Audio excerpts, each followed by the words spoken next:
नमस्कार दोस्तों, मैं सुखदेव साहब आज आपको बताऊंगा। तो पार्ट नंबर 9 है दोस्तों इस तरह का, और ये लूप एक्सपेक्टेंसी और 30 में आप यूज कर सकते हो।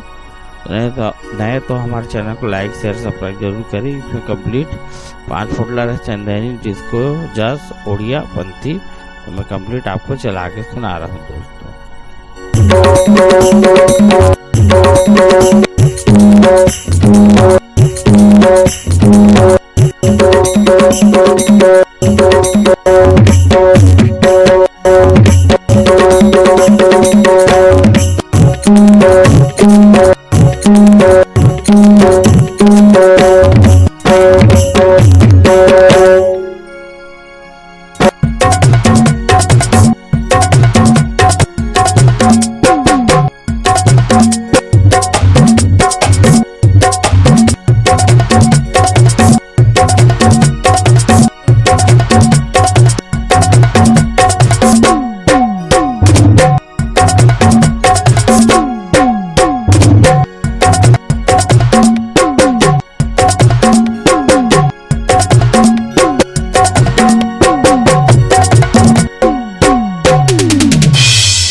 Thank you.